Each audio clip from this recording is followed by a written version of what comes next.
po tayo. 2 to 5. So atin po ang unang talata, sa inyo po ang sunod. Andiyan na po kayo. So, Hebrews chapter 12, verse number 2. Looking unto Jesus, the author and finisher of our faith, who for the joy that was set before him, endured the cross, despising the shame, and is set down at the right hand of the throne of God.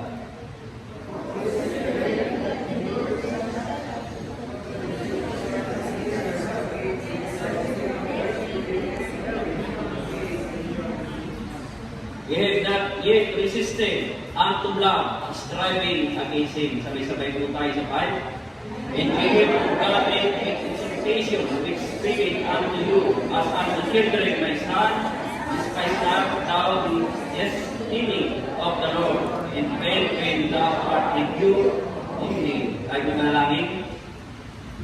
Mapagpalang Ama, Diyos na banal at nakapangyarihan sa lahat, kami po'y nagpapasalamat sa pagkakataon na kami po ay malaya, na nakapagpupuri, nakapaglilingkod, at nakapag-aaral po ng iyong mga salita. Dalangin po Diyos na kayo po ang kumilos sa aming kalagitnaan, nawa kami po ay may mga matutunan na katotohanan na nagbubuhat sa inyong salita, na ito'y aming maisagawa, maisapabuhay, sa ikalalago, ikatitibay, ikatatag ng aming pananampalataya sa iyo.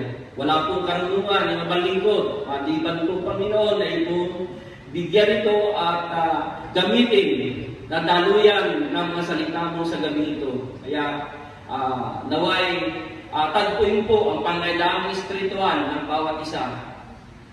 Patawad po sa aming mga kasalanan at pagkukulang. Ito po'y dalangin po namin sa pangalan ng Panginoong Hesus. Amen. Hindi na po tayo mabupo. Maayong ugto sa inyong tanan sa mga kapatid po natin sa Visayas. Good evening po sa mga kapatid po natin na mga foreigner sa Amerika.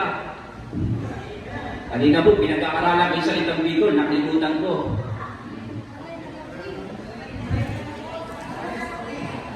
Opo. Yan na po yun. Pag-aaralan po natin, sa gabi po nito ay may pamagat po na chastisement, a mark of sonship.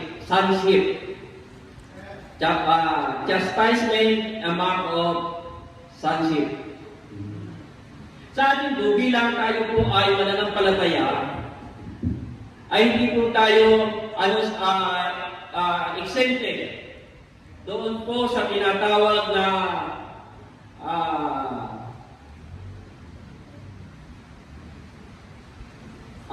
tinatawag po ng Biblia dito po sa verse 6 na pinarurusahan ng Panginoon ang kanyang inibig.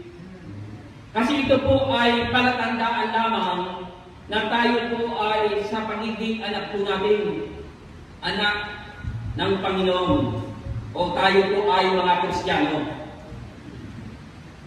Kaya huwag po tayo nagtataka kung sa isang daan ay tayo nakakaranas ng parusa ng Panginoon. Kaya ang sabi po dito, tiyan po natin sa verse 5. Ito sa verse 3. Sabi po dito sa Tagalog, sapagkat digiliin ninyo yaong nagtitiis, gayong pagsalansan ng mga makasalanan laban sa kanyang sarili, upang kayo huwag magsingina na manglupaypay sa inyong mga kaluluwa. Hindi pa kayo nakikipaglaban hanggang sa mabuko ang dugo ng ipag-away laban sa kasalanan. At inyong nilimot ang inaaral na ipinagpagdalo sa inyong tulad sa mga anak.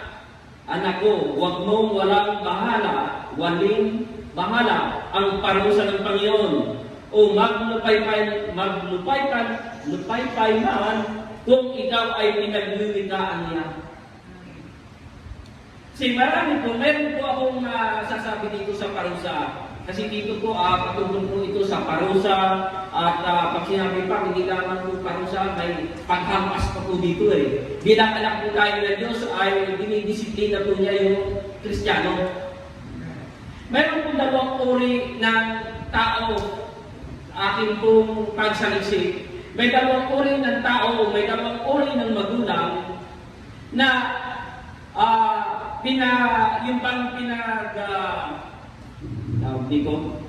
yung may stand ang magulang. Kasi ang alam po ng ibang magulang, ito po katulad po sa pagdisiplina o sa patungkol po sa pagparusa o pagpalo, mayroon pong pananaw ng ibang magulang na kaya daw hindi niya pinapalo ang anak niya dahil mahal niya. Pero yung masabi ng Biblia, yun sabi dito eh. Kaya tingnan po natin sa Biblia ang katotohanan kung tama po yung ating prinsipyo. Ang dapat po natin prinsipyo ay kung ano po ang prinsipyo ng salita ng Diyos ang nandito po sa Biblia. Hindi ko siya pinaparusahan dahil mahal ko siya. Pero meron naman na Kristiyano na kung ano ang sinasabi ng salita ng Diyos, yun yung kanyang prinsipyo. Sino ba dapat yung ating paniniwalaan? Ang salita ng Diyos o ang prinsipyo ng tao? Siyempre, salita ng Diyos, kahit sabihin pa sa iyo na ikaw masungit, ikaw ay matapang o ano sabihin sa iyo, ang mahalaga, sundin mo o ano sinasabi ng salita ng Diyos. Tama po ba?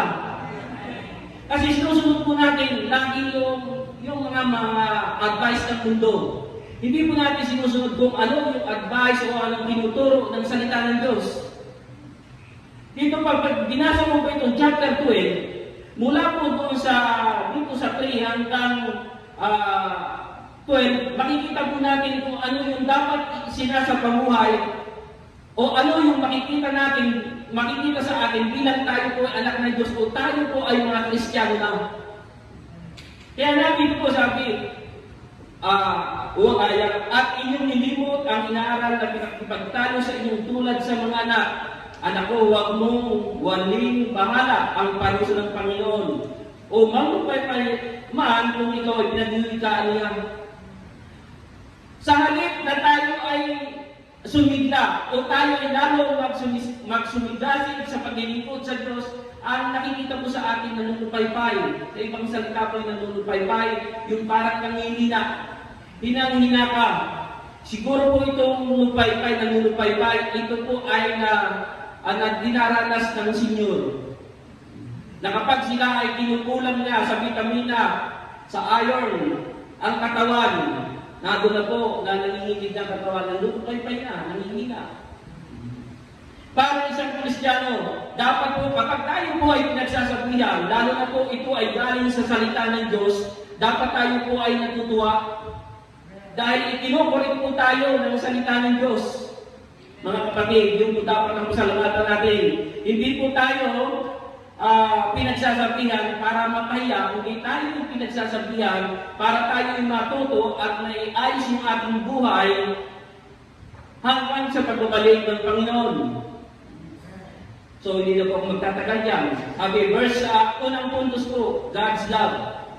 Mahal tayo po ng Diyos. Kaya sabi po dito sa verse 6, sa Tagalog, sapagkat pinarurusahan ng Panginoon ang kanyang iniibig at hinahampas ang bawat tinatanggap na anak.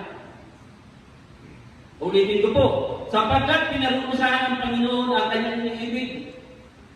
So, ano po yung tama na sinasabi ko kanina? Kapag ikaw ay pinaparusahan, iniibig ka kung mahal ka ng Diyos. Paano sa pisikal? Wala nandito yung mga bata. Kapag pinarurusahan kayo sa laman ng inyong mga magulang, matuwa kayo dahil mahal kayo ng inyong mga magulang. Kapag hindi ka pinarurusahan, ay against po yan sa Biblia. Ito pa po ang matindi. At hinahampas ang bawat tinatanggap na anak. Hinahampas. Matindi po paghampas na. Mas matindi po ito sa palo. Kasi paghampas ay ito po ay kahit saan katamain. Nadanasan po namin ang mga nandito po, mga pinanganak na mga 60s hanggang mga 80s o ang mga magulang po ng panahon talagang nariyan po na kung ano yung mahaginap nila. Siya na po yung papakiano po sa iyo. Ito po yung mga kapatid ang sinasabi ng salita. Kapag ikaw ay pinarurusahan at hinahampas, tinatanggap ka na anak ng Diyos. Matakot po tayo kapag hindi po tayo pinarurusahan o dinidisiplina ng Diyos. Baka nag-e-expect po tayo na tayo po ay anak ng Diyos pero hindi pala. Sino po yung nakakaranas na pinaparusahan at pinahampas ng Panginoon? Hindi ko alam po naman po pagka talagang tunay tumanggap, talagang nadyan po yung pagpalo at paghampas ng Panginoon. So, doon po dito sa love, makikita po natin, tingnan po natin sa Deuteronomy 7:8. Marami po tayo mga verse na dapat tingnan po natin. Deuteronomy chapter 7 verse 8. Sabi po dito, but because the Lord loved you, and because He would keep the oath we had sworn unto your father, hath the Lord brought you out with a mighty hand, and redeemed you out of the house of bondage from the hands of Pharaoh, king of Egypt.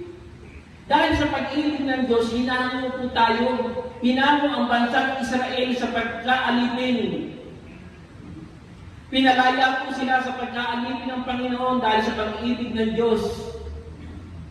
Pagsabi pa po diyan sa Jeremiah 31 verse 3, the Lord hath appeared unto me, saying, yea, I have loved thee with an everlasting love, therefore with loving kindness have I drawn thee. So dito po, alam ko po na marami dito na may mga asawa. At ako naniniwala rin po na hindi everlasting love na meron po tayo. Ang nagbibigay lamang po niya ay ang Diyos. Walang hanggang pag-ibig. Kasi doon po yung walang hanggang buhay eh. Dito po mamamatay tayo lahat. Pero salamat sa Panginoon dahil minahal tayo ng Diyos. Mayroon po nakita na doon sa nakita ko sa Facebook. Hindi tayo naligtas dahil mabait ka, guwapo, maganda ka, o kung sino ka man, professional ka. Minahal ka ng Diyos dahil ang Diyos ay mabuti. Yan po ang katotohanan, ang Diyos po ay mabuti. Kaya sabi niya John 3:16 na, for God so loved the world that He gave His only begotten Son, that whosoever believeth in Him should not perish, but have everlasting love. Naniniwala po ba kayo na ang Diyos kaya kasabi, by grace, ye are saved. So sa biyaya naman po tayo mga kapatid, kaya tayo pinaligtas. Kaya tayo ngayon ay may katiyakan na kaligtasan at may pangako pa o yung may regalo na buhay na walang hanggan. Ito po ay malaking pasalamat po sa atin. Yun po yung dapat natin unawain, mahal tayo ng Diyos. Ang unang umibig sa atin na yung Diyos, hindi po tayo. Siya ang gumawa ng kaparaanan para ako at kayo po ay maligtas. Hindi po kayo naghanap sa Diyos. Ang Diyos po ang humanap sa atin, sa ating mga makasalanan. Kaya ganun po tayo kamahal ng Diyos. Pagsabi po sa Romans, ang sabi po dito sa Romans 5:8, but God commanded His love toward us, in that while we were yet sinners, Christ died for us. Napakabuti ng Panginoon. Pero mo, binigay yung kanyang buhay para lang tayo ay tubusin doon sa kasalanan na dapat tayo yung mamatay. Siya na po yung nagpakamatay para sa atin. Siya yung nag-suffer para po sa atin. Kaya yun po ang lagi po natin alalahanin para tayo yung makapagpatuloy. Para tayo ay laging on fire sa gawain ng Panginoon, mga kapatid. Lagi po na natin tatandaan yung ginawa ng Panginoon at ang dakilang pagliligtas at ang pag-ibig niya po sa bawat isa po sa atin. Tingnan po natin sa 1 John. Ito po yung sabi. 1 John chapter 3. 1 John chapter 3. Maraming verse tayo ngayon. 3 verse 1. Sabi po sa Tagalog, masdan ninyo kung gaanong pag-ibig ang pinagkaloob sa atin ng Ama upang tayo mga tawag na mga anak ng Diyos. At tayo ngayon nga, dahil dito hindi tayo nakikilala ng sanlibutan sapagkat siya hindi nakikilala dito. Dito po, habang pinabasa ko ito, dapat, ang mga Kristiyano po talaga, dapat hindi mo mahakitaan na fellowship sa labas. So, kaya kasabi, meron kasabi na ito, pwede kang makisama, pero hindi ka pwede makisama. Ano po ibig sabihin? Nakikisama tayo, pero hindi tayo isasama doon sa kasamaan na ginagawa ng mundo. Pagdating pa, doon sa 15, ang sabi po doon sa 15, 1 John 3:15, ang sabi po,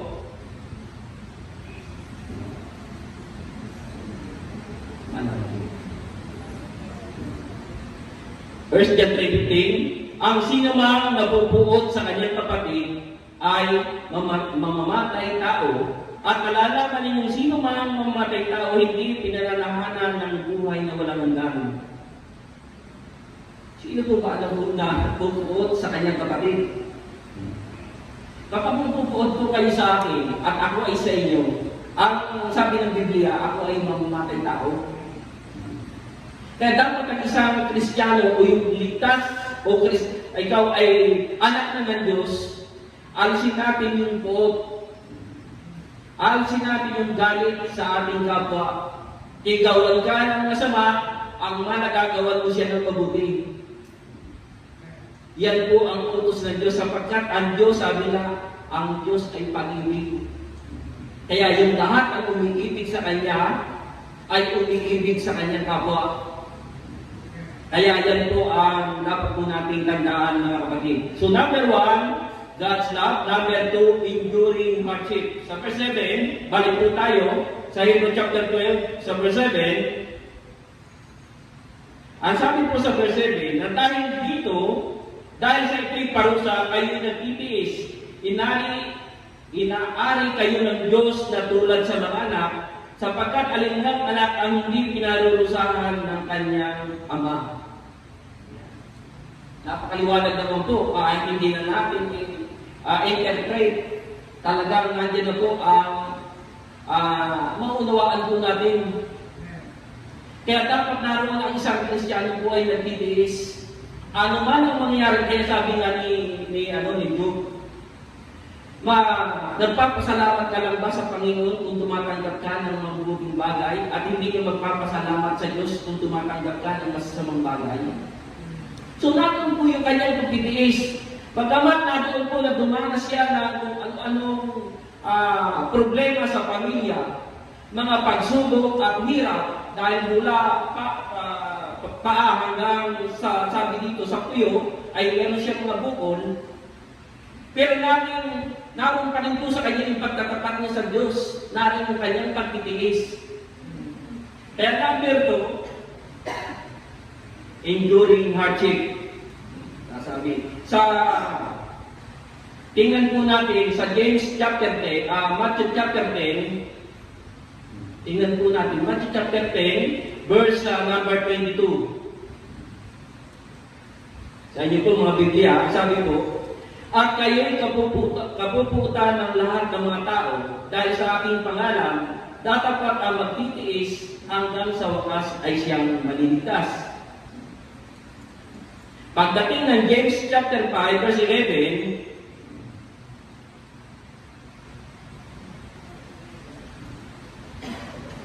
narito, tinatawag nating mapalad ang nagtitiis, inyong nabalitaan ang pagtitiis nito at inyong nakita ang pinapangyari ng Panginoon kung kaano ang lubos na pagkahabag at pagkamawain ng Diyos. Yan po si Job. Sa 1 Peter chapter 2 verse 19.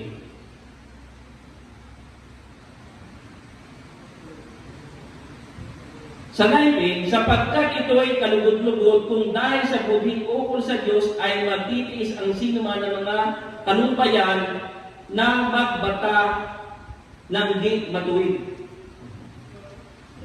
Ano po ang ibig sapagkat kalugod-lugod kung dahil sa bubig ukol sa Diyos ay magtitiis ang sino man ng mga kalumbayan.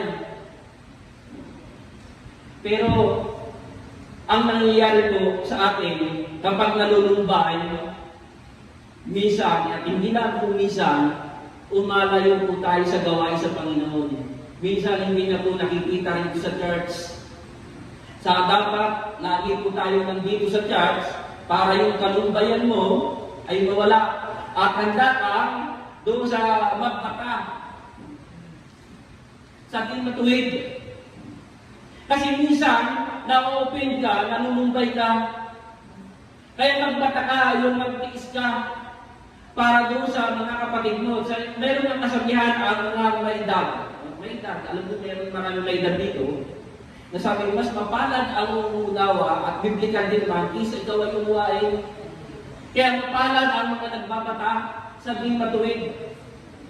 Mas mapalad po tayo mga kapatid kung tayo po ay nagbabata doon sa mga hindi pa nakakilala sa Panginoon.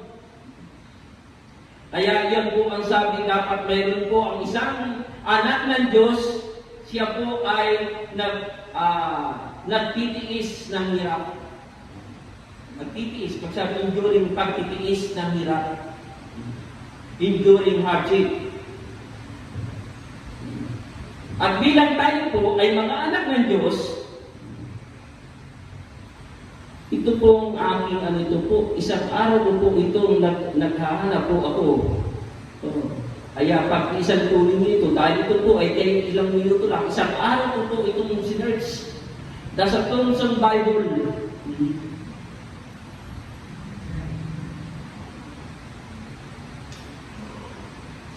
Kaya pagpasensya nyo na po ako, nababasahin ko po talaga itong mga nakasulat po dito.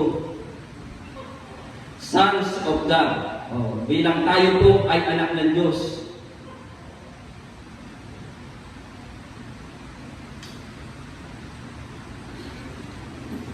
Sabi po dito sa Galatians 4:7, sabi po dito, wherefore thou art no more a servant, but a son. And if a son, then an heir of God through Christ. Hindi na raw po tayo mga alipin, ang sabi po dito, hindi na po tayo mga alipin, kundi tayo po ay anak ng Diyos na tagapagmana ng kasama ng Panginoong Jesucristo. Sabi ng Galatians 4:7, hindi na po tayo alipin. Kaya doon sa unang nabasa po natin, yung mga Israel ay alipin ng Ehipto ni King Pharaoh. Pero dahil sila ay gumawa ang paraan para makaalis sa pagkaalipin ang Israel. Ganun din po tayo mga kapatid. Dati po tayo ay alipin ng mundo, alipin ng kasalanan. Pero salamat sa biyaya ng Diyos ngayon, ikaw ay Kristiyano na, ikaw ay ngayon ay ligtas na, ikaw ngayon ay anak na ng Diyos, ikaw ngayon ay uuwi na ng langit. Hindi ba salamat sa Panginoon dahil ikaw pala ngayon ay may kasiguruhan na ang kaluluwa ay uuwi sa langit?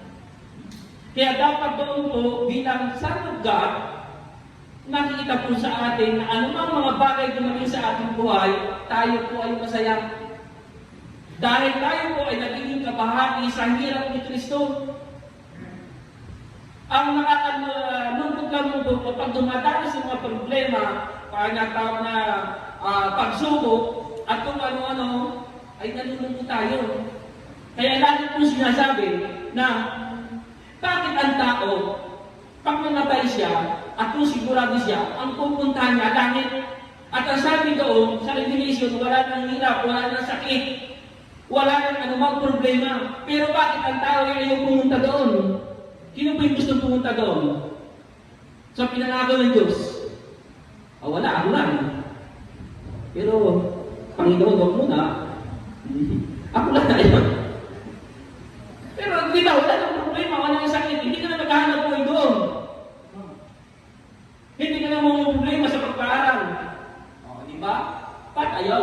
Ba't ayaw doon? Kasi sa ating mga aking pagsasalisi, wala pa po tayo nagagawa sa Panginoon. Baka pag tinanong tayo ng Diyos, ay ano yung ginawa mo sa Panginoon? Wala tayong masabi. Ay doon, paupo-upo lang po kami.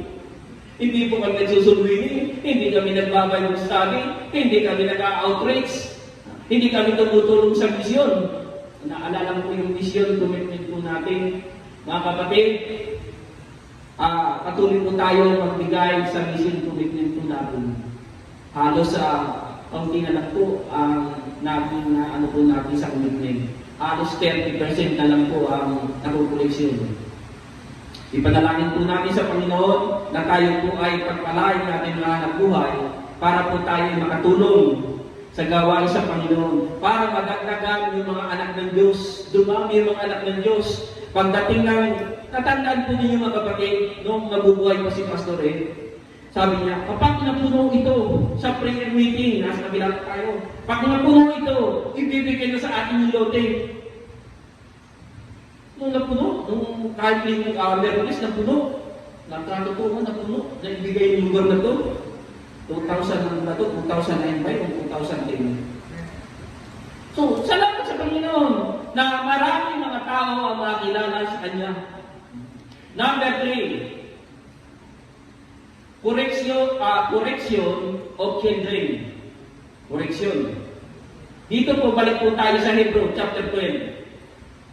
Verse number 8 and 9. So sabi po sa 8, dadapat kung kayo hindi pinarurusahan na pawang nararanasan ng lahat, kung kayo'y mga anak sa ligaw kayo at hindi tunay na anak. Napakaliwanag po. Kung hindi daw tayo pinarurusahan, ay baka daw tayo ay anak sa ligaw. Anak sa labas, uso po ngayon, anak sa labas. Salamat na lang sa Panginoon. Siguro kung hindi tayo nakakilala sa Panginoon, baka nabilang na yung anak natin sa labas. Lalo na po yung mga pogi dyan.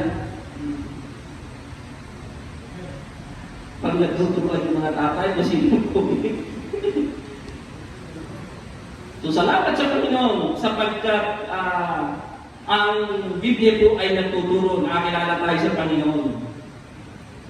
Bukod dito, tayo nagkakaroon ng mga ama ng ating ama upang tayo'y parusahan at sila'y ating igalang. Hindi magalanong tayong pasakop sa ama ng Espiritu at tayo'y mabubuhay. Napakaliwanag po ang salita ng Diyos. Kung tayo po ay nagpaparusa sa ating mga anak, hindi ba dapat lalo na yung Panginoong Ama sa langit? At kung ikaw ay magulang na hindi ka marunong magparusa sa anak mo pagka nagkakamali, umaagis na po tayo sa Biblia. Hindi po ito bagong doktrina. Ito po ang sinasabi ng Biblia. So dapat binibigyan po natin ng disiplina yung ating mga anak. Dinidisiplina po natin sila. Kaya nga sabi ng Biblia ikaw ay nakaupo, nakatayo, nakahiga, dapat siya rin sinasabihan mo. Tatandaan mo yung verse na yun. Dapat pinagsasabihan. Hindi po tayo perfecto, nagkakamali po tayo. Lalo na po sa panahon ito ngayon. Napakarami po ng mga influensya ng mundo. Lalo na po sa mga ating mga kabataan. Kaya kapag kayo dinidisiplina, yung mga bata, yan, maraming mga bata na yun, makinig kayo. Kapag kayo dinidisiplina na yung mga magulang, magpasalamat kayo, hindi kayo anak sa ligaw. Kayo ay mahal ng mga magulang mo. Huwag nyo hindi kayo ang mga magulang nyo, hindi. Yan po kaaway nyo. Yan po ay kakampi ninyo at unang-unang nagmamahal sa iyo. Ito po kasi pinahawakan kong verse. Sabi ko, kung mali ako, hindi ako umaano sa salita ng Diyos, Lord, kunin mo yung buhay ko, hindi na kailangan mabuhay pa ako. Kasi magkakalat lang ako Magkakasala ako sa iyo at nalagaw ko kayong bakit hindi tama. Kaya dapat, tayo mga magulang, matututo tayo na mag-disiplina sa anak natin. At kayo mga anak, matuto kayo sumunod sa magulang. Lagi sinasabi po dito ng mga preacher yung mga bagay niya, pero ganun pa rin, ulit-ulit lang. Ngayon po, sa panahon po natin ngayon, ang anak na rin po ngayon ang nasusunod. Sinabi ba ng Biblia ang anak ang nasusunod? Samantala sabi ng Ephesians 6, children, obey your parents in the Lord, for this is right. Sino yung nasusunod? Ngayon, marami na po yung susunod ngayon dahil sa batas ng gobyerno na ngayon, ang tatapos na ngayon ng mga estudyante, kahit sa school, ako naniniwala, ang mga teacher natatakot na po na magdisiplina sa estudyante ngayon, baka makasuhan, mawala na sila ng hanap buhay, pati yung lisensya nila, mawala. Pero sinasabi ng Biblia na disiplinahin. Pero ngayon, ang mga karamihan ng mga hindi na po nagdisiplina. Kaya tumitigas na yung mga ulo nila. Sila na ngayon nasusunod. Kami nag-aaral pa. Pag ang teacher, nakita ka sa galaro, pag yamin ka yung pang-eraser, kung minsan yung chokpay, gagawin pa sa'yo. Pagtapos, sabi ng teacher, ikot na pala, ang sakit. Pag sinusiya ka ng teacher, ngayon, gawin mo yan. Hindi ka na pumakita ngayon. Wala ka na hanap buhay. Papakulong ka pa. Kaya matigas ang ulo kasi wala na po yung disiplina eh. Wala na, bawal na. Kaya yung sinusunod ng mundo. Ngayon tayo mga Kristiyano, tayo na dapat yung magiging ehemplo. Yung mga estudyante na dito, mga bata. Para yung ibang mga kaklase nyo, makita na kayo behave, nakikita kayo na yung pattern. Kayo titingnan nila bilang kayo yung mga Kristiyano na. Anak ng Kristiyano o Kristiyano na. Anak na ng Diyos. Yun po mga kapatid. Sabi doon po, correction of children. Marami na mababa po dito. Pag sinabi po sa Isaiah, chapter 9, verse 12 and 13. Magkano po tayo sa Biblia ngayon? Magkano po tayo? Isaiah chapter 9.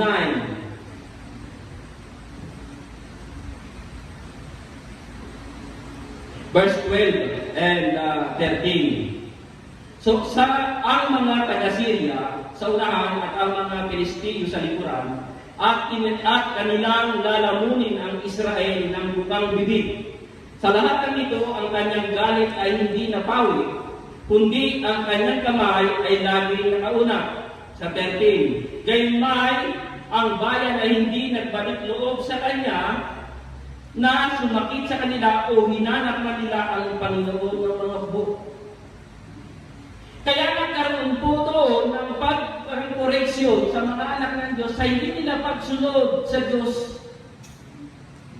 Tayo po, bilang tayo po ay mga anak ng Diyos, lagi po tayong nagkakamali. Lagi nakakapakinig tayo ng salita ng Diyos, pero hanggang sa pakinig lang, pero wala na talaga yung application. Sinabihan tayo ng Panginoon, huwag pabayaan ang pagkakatipon. Lagi naman tayo wala. Wala ka naman sakit, nakakalakad ka pa. Kaya naroon po yung koreksyon at ang galit ng Diyos sa hindi pagtupad ng mga tao. So, Jeremiah, tingnan po natin sa Jeremiah. Jeremiah chapter 2, verse 13. Sabi po sa 13, sa walang kabuluhan, sinaktan ko ang inyong mga anak. Nagmuni ang Panginoon. Sa walang kabuluhan, sinaktan ko ang inyong mga anak, sila hindi nagsitanggap ng saway.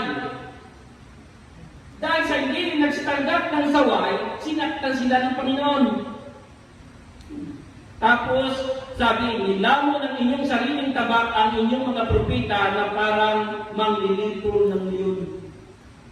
Na hindi natin pagsunod sa Diyos, naroon po ang galit ng Panginoon. Kinukulit po tayo. Bakit tayo minsan nakita nagkakasakit tayo? Dahil tayo kinukulit ng Diyos, pinaalala niya sa hindi natin pagsunod sa kalooban ng Panginoon. Ay, huwag tayo magtataka. Bakit ka may iniindang sakit? Hindi po yan ang galing sa Diyos, galing din sa atin yan. Sinabi na tayo dahil kumain ng mga bagay na nakakapagbigay sakit sa atin, na kain ng mga kung anong mga bagay na katukas tayo ang ating blood pressure. Minsan din pa, minsan na mamatay. Ay tama po, biblikal yan, minsan mamatay. It is appointed unto man once in time after that judgment. Bibigyan talaga yan, minsan lang mamatay, kaya kumain tayo ng masarap. Ayan, bakit ako napunta doon? So sa 5.3, Isaiah at Jeremiah 5.3. Ito po ang gusto kong isa-isa nito eh. O Panginoon, hindi ba ka tumitingin ang iyong mga mata sa katotohanan? Iyong hinampas sila, ngunit hindi sila nagdamdam. Iyong pinugnaw sila, ngunit sila ay nagsitanging tumanggap ng saway. Tumanggap ng saway, hindi po sila kanilang pinagmatigas ang kanilang mukha. Nung panahon may matigas lang pala ang mukha. Matigas lang ang mukha pala ng mga tao nun. Dito, bibigan eh. Pinagmatigas ang kanilang mukha ng higit kaysa malaking bato. Sila ay nagsitanging manumbalik. Matigas talaga ang mukha, matigas na sa bato. Ito sabi dito eh. Matigas ang bato, kaya ngayon din po sa ating kapanahonan. Nangyayari din po ito dahil sa katigasan ng ating mukha, matigas na sa bato, kaya nakakadanas po tayo sa koreksyon ng Panginoon. Sinusisihin natin ay the principle of sowing and reaping. Iyong tinanim, siya mo ngayong aanin. Hindi po nagkakamali ang Biblia.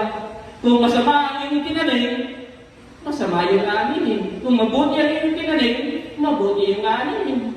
At ang maganda pa, kung ikaw ay mag-aani, nagtanim ka lang ng kaunti, marami mong aanin. Nagkasala ka ng isa, ang masama, ito yung naging balik sa iyo. Katulad ni Haring David, nagkasala kay Bathsheba, pero anong naging ganti? 7. Yung naging ni David, ni Haring David.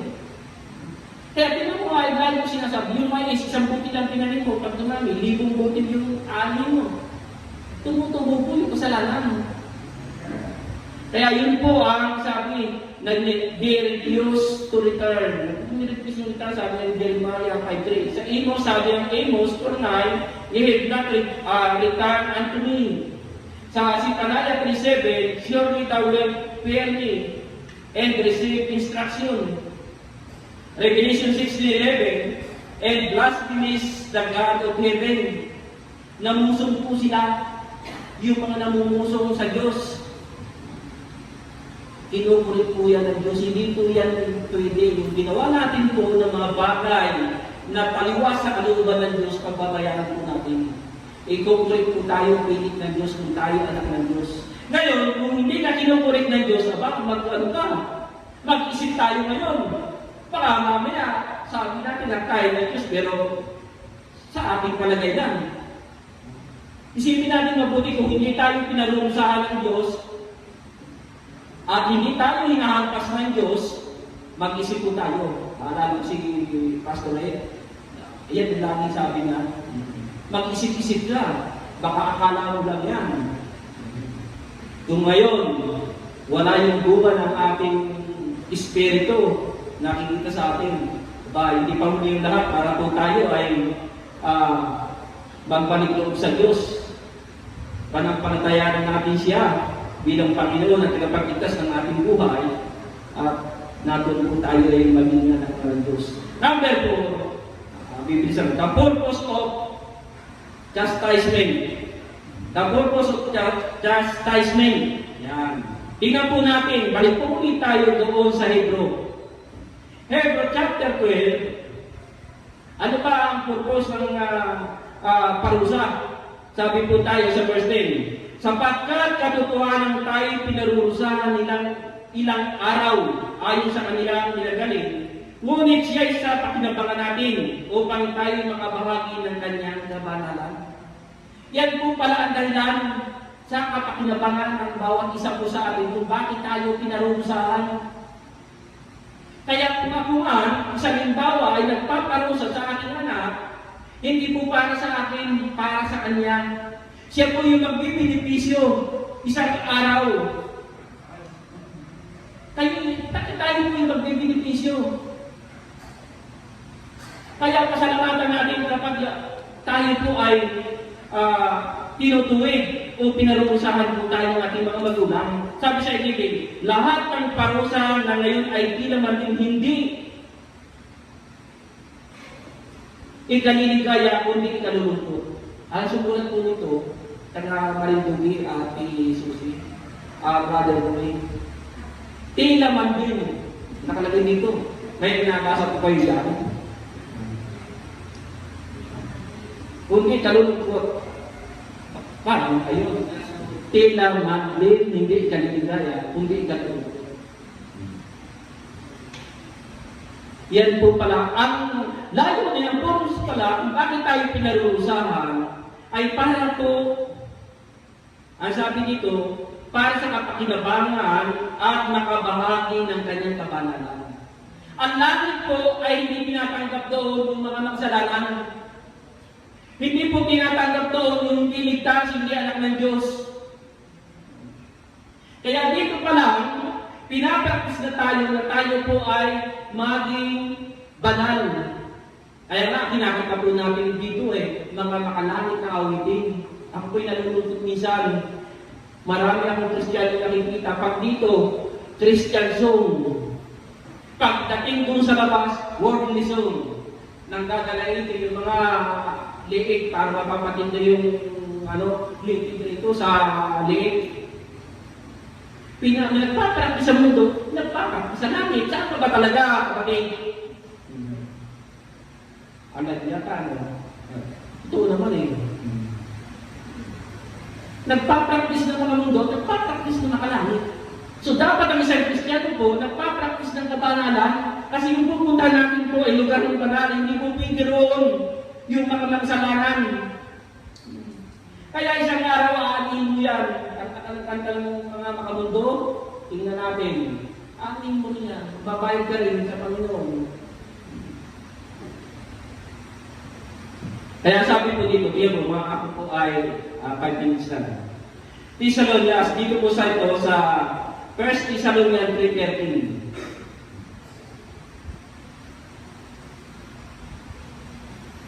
Makapagawin naman yung isang araw kung pag-research nito, mga kapatid. 1 Thessalonians 3:13. Yan, nakita niyo po, ano sabi dyan? Hindi ko masyadong 3:13. Sabi dito, upang patibayin niya ang inyong mga puso na walang maiipintas sa kabanalan sa harapan ng ating Diyos at Ama, sa pagparito ng ating Panginoon Jesucristo na kasama ng kanyang lahat ng mga banal. Maliwanag, ano po? Maliwanag. Pagdating sa 1 Peter chapter 2, verse 9. Ang sabi po sa 1 Peter chapter 2, verse 9, dadapat kayo isang lahing hirang, isang makaharing pagkasaserdote, bansang banal, bayang pag-aaral ng sarili ng Diyos upang inyong ipahayag ang mga karangalan niyong tumawag sa inyo mula sa kadiliman hanggang sa kanya kagilalas na kaliwanagan. Ikaw ay may lahing pagka-priesthood, mga kapatid, unholy nation. Tapos makikita ka doon sa lugar na hindi yun ang kalooban ng Panginoon. Aba, mag-isip-isip tayo. Hindi pa umiyan lahat habang tayo buhay pa, pwede pa tayo magsisi at manampalataya sa Panginoon. Pagdating pa po dito, parang itong verse nito, Exodus chapter 15, verse 11.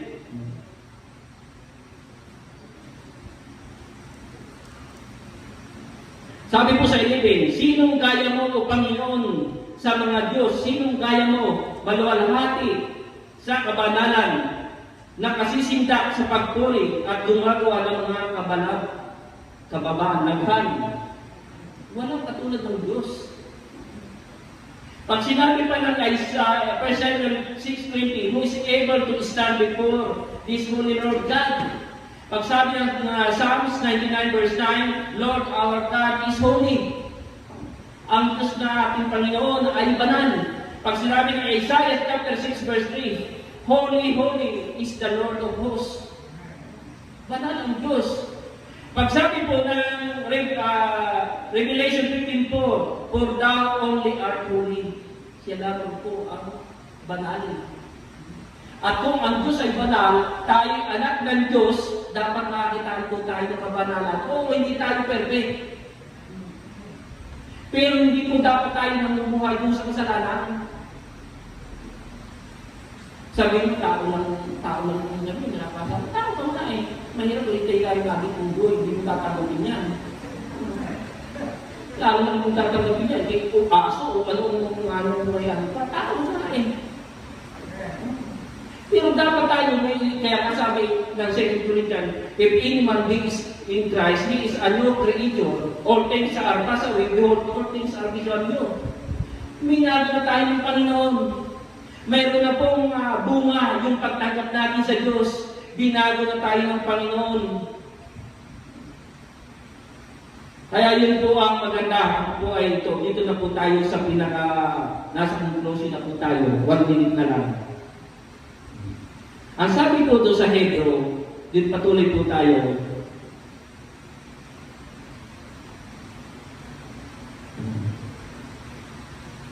Chapter 12, sa 12 pa rin po tayo. Kaya dito dapat po ang isang sasabihin. Kaya itaas ninyo ang mga kamay na nakababa at ang mga tuhod namang nanginginig. So ano ibig po sabihin ito?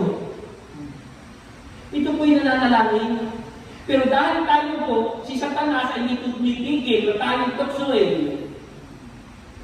Kailangan po natin manalangin, mga kapatid. Para po tayo maging makasunod po sa kalooban ng Panginoon. Kasi mahina po tayo. Limitado ang pala. Kaya nasabi dito, na tandaan yung sinabi ni President Red, ang mataas ang Diyos. Ang pangalawa si Satanas, pangatlo tayo. Sabi natin Diyos, si Satanas, tayo dito. Kapag hindi tayo humingi ng tulong sa Diyos, talo po tayo ni Satanas. Kaya kailangan po tayo manalangin sa Panginoon, mga kapatid. Kinakailangan natin lumapit para ang gawa ng Diablo ay hindi po para po mapigilan yung gawa ng Diablo. Kasi tayo rin po yung maapektuhan, mga kapatid, yung ating pamumuhay. Kaya dapat sa isang anak ng Diyos, matuto siya na magpakumbaba sa Panginoon. Mahal tayo ng Diyos, pero ang Diyos po ay Diyos ng paghabol. Kaya may judgment nga, judgment na eh. Diyos din po ng katuwiran. Kapag ikaw ay nagkamali, nagkasala, hindi po natin pagbabayaran. Kaya para hindi tayo magtaya, huwag tayo mangutang. Tama po ba? Huwag tayo mangutang, para wala tayong bayaran. Ako po, itagdagdag utang. Pagdating ng mga panahon na talagang magbabayad, hindi pwede pagdating sa bill ng bangko, mahatakin yan, babatakin na. Talagang sayang. Sayang po. Sa ginawa, 4 taon ka na naguhulog, 4 taon ka na ka na naguhulog, tapos sasabihin sa ng bangko, babatakin na. Sayang. Kaya yun po ang paalala po sa akin ng salita ng Diyos. Para po tayo ay hindi maparusahan, tayo lumakat sa katuwiran ng Panginoon. Humingi tayo ng biyaya sa Diyos, manalangin po tayo kasi bumunod tayo ng Panginoon. Kasi ang kalaban ng makapangyarihan dito natin kaya, ang kailangan po natin ay sa kloro ng Panginoon. At kung tayo man ay pinaparusahan, matuto po tayo magpasalamat. Ay salamat, anak pala ako ng Diyos. Ay salamat, ako pala tayo langit. Maraming mga pinapalo ay parang nawawala eh. Kaya dapat, habang po tayo nabubuhay, huwag po tayo lalayo sa Panginoon. Ako po nagsasalita dito. Ako'y takot po magsalita dito dyan. Kaya may nandiyan agad yung kalaban eh. Nandiyan ang kalaban. Pero wala tayong nagawa. May Diyos po tayo, nakampi. May kampi tayo, kaya kumisan nga, pag ako'y nag-testimony, ayoko na mag-testimony, kung natmari. Kaya may nandiyan na naman yung kalaban eh. Ganun pala yung sinabi mo Pero may awa po ang Diyos, makapangyarihan ng ating Diyos. Yan po ang dapat po natin. Ngayon tayo pinalangin. Tayo po ay lumapit sa altar. Kung tayo po ay may gustong ilapit sa Panginoon, idulog po natin.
Dakilang Ama, Diyos na nakapangyarihan sa lahat, salamat po sa inyong salita na patuloy nagpapaalala sa amin.